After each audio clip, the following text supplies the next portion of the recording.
mengkaji keilmuan, kenapa ada mazhab-mazhab yang mustamirroh seperti mazhab Hanafi, Maliki, Syafi'i, Hambali, mustamirroh hingga sekarang.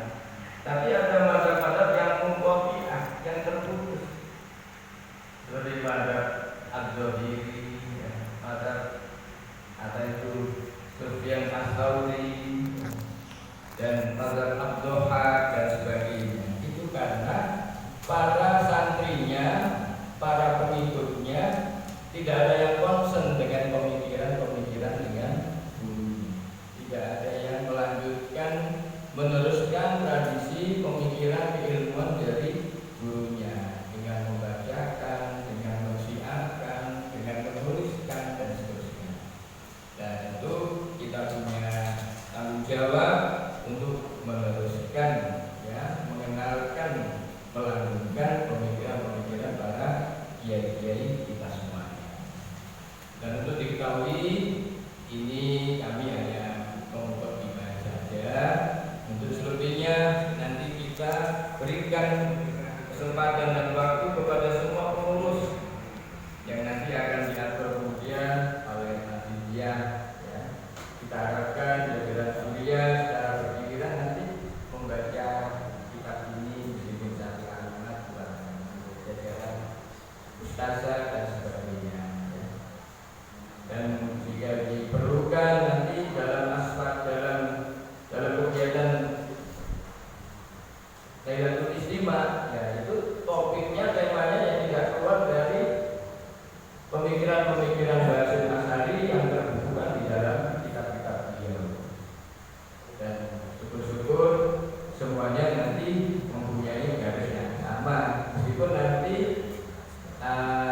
pengembangan keterangannya bisa saja dari berbagai sumber, nanti al-ahdu al-usulnya dari kitab-kitab Hasyim Asy'ari. Insyaallah demikian. Baiklah, untuk mukadimah ini mari kita membaca Fatihah, kita hadiahkan kepada Mbah Kiai Asy'ari dan semua kiai-kiai yang telah merintis, memperjuangkan dan berkhidmah di Nahdlatul Ulama dimanapun mereka semuanya berada, baik yang sudah meninggal maupun yang hari ini masih bergiat berkhidmat di Nahdlatul Ulama. Jami'ihim al-Fatihah.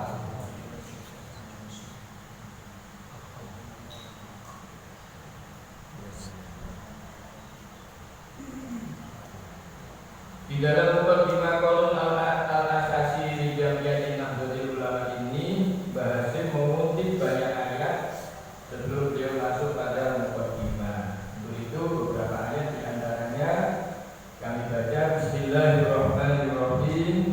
Alhamdulillahilladzi nazzala al-furqana 'ala 'abdihi liyakuna lil 'alamina nadhira.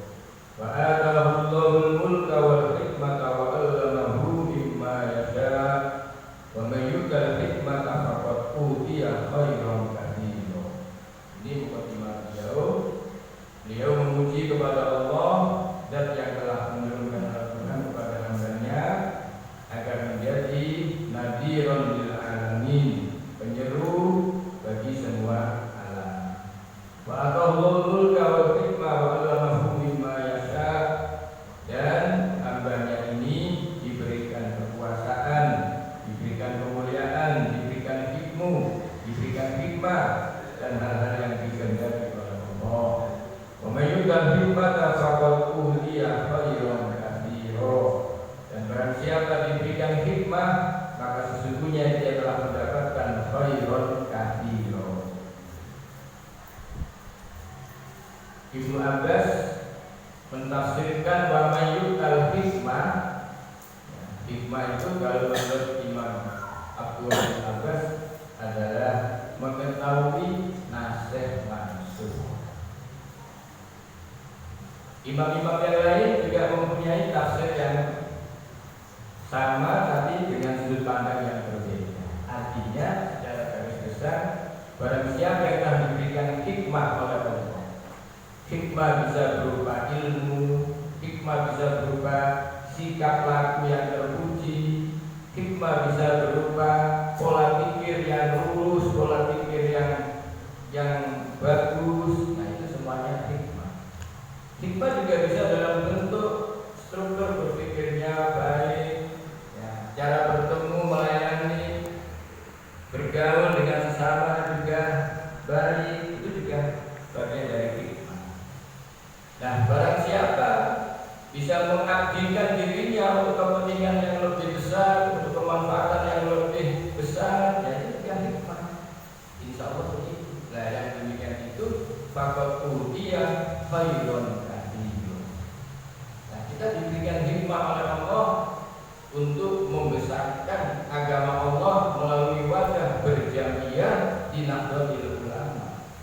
Nah, insya Allah ini bagian dari wa mayyutal hikmata faqad utiya khairon katsir.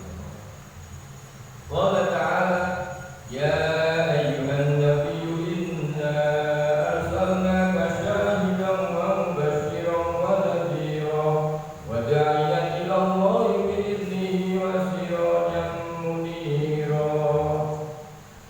Ini sifatnya Rasulullah, diutus oleh Allah sebagai syahidan wa mubasysyiran wa nadhiran. Rasulullah menjadi saksi bagi umatnya. Makanya ketika Rasulullah memintakan kepada sahabat Abdullah bin Abbas, sahabat Abdullah bin Mas'ud untuk dibacakan Al-Quran, ya, ketika pada sampai ayat wajibna jika haula'i syahidan, itu Rasulullah menangis karena beliau nanti akan jadi saksi bagi umatnya. Seperti menangisnya Nabi Adam ketika melihat umatnya sebelah kiri. Ketika Nabi Adam melihat umatnya sebelah kiri, beliau menangis. Rasulullah ketika sampai pada ayat wajibna bika ala haula'i syahidan, beliau menangis dan mencukupkan, sudah cukup Abdullah, sudah cukup Abdullah. Kafa bihadil qira'ah. Lalu dilihatnya Rasulullah meleleh air matanya. Ketika ditanya kenapa Rasulullah paling menangis dan mencukupkan sampai di sini membaca, bukankah kalau dengan memutus Allah untuk meneruskan ibadah? Iya, betapa tanggung jawab seorang nabi itu sangat besar. Harus menyelamatkan umatnya, harus membimbing umatnya, dan kelak akan menjadi saksi di hadapan Allah atas perilaku umatnya. Dan insya Allah orang-orang yang di Nahdlatul Ulama, ulamanya, pemimpinnya, ya, dan semuanya itu menjadi penyambung dari Rasulullah, penyambung dari risalah misi nabawiyah. Wa mubasysyiran wa nadhiran wa da'iyan ila Allahi bi'idhnihi wa sirajan munira. Dan insya Allah kita semuanya yang berada di kepengurusan NU ini punya misi yang sama dengan Nabi. Wa da'iyan ila Allahi bi'idhnihi, mengajak umat kita untuk mengenal Allah, membimbing umat kita untuk mengerti di mana jalan yang seharusnya dia tempuh menuju Allah.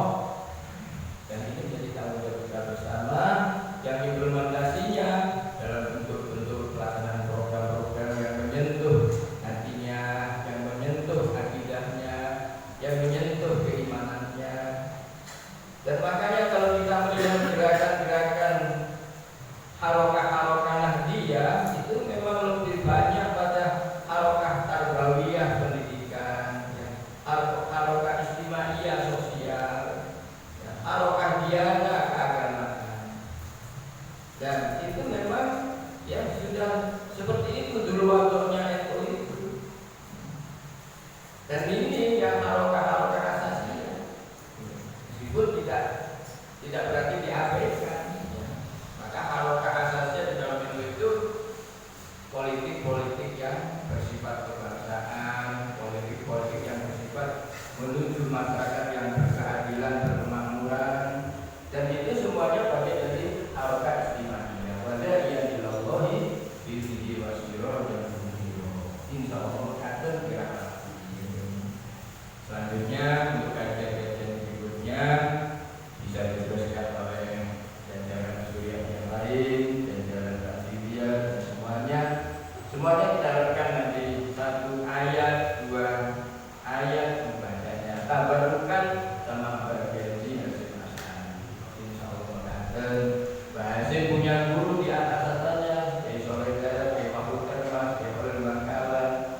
Beliau berdua pernah di Langitan, pernah di ini Kiai Abbas Bujuran dan seterusnya. Dan insya Allah sambung kepada Rasulullah SAW. Kita tidak meragukan Kiai NU sambung sampai kepada Rasulullah, nasab ilmunya dan sangat mungkin juga nasab tanasulnya. Meskipun mereka tidak memproklamirkan diri sebagai dzurriyyah Rasul, ya. Dan insya Allah ilmu-ilmu di Nahdlatul Ulama dan di sekolah-sekolah Nahdlatul Ulama ilmu-ilmunya bersama. Karena itu yang memang diajarkan di dalam kitab NU itu. Kata Abdul bin Mubarak, al-Islam minad-din. Sangat itu bagian dari pentingnya dalam keilmuan dalam keberagaman kita. Laulahu apa sana laqala mansa.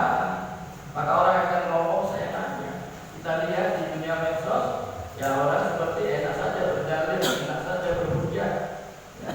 Tanpa melihat seperti apa sebenarnya biasa-biasa dan seterusnya. Nah, kalau kita lihat belum akan bicara, belum akan berpendapat sebelum melihat kitabnya, sebelum bertanya, sebelum pas lalu ada dikri, ya. Dan itu memang yang diajarkan di kita. Kalau kita nggak tahu, kita diam, kita perlu bertanya dulu, tabayun, konfir, terus putih makan itu harus ngomong. Nah, ini yang diajarkan di NU. Maka kita bersyukur, kita berbangga, dan kita berkewajiban untuk membesarkan dan mengembangkan Nahdlatul Ulama melalui wadah yang paling kita bisai, dari yang paling kecil, mungkin di ranting dan seterusnya di NTT dan sampai ke tingkat berikutnya. Terima kasih Matur banyak salam personal di kegiatan juga istiqomah di dalam perguruan pendidikan dan Lumpur yang masya Allah ini termasuk salah satu pioner kebanggaan sekolah NU di wilayah Kecamatan Gresik, di samping Sukodono, di samping Pojok, Rati, Bana, Kebuson dan seterusnya. Insya Allah semua akan berkembang bersama menuju cita-cita lillahi alhamdulillah.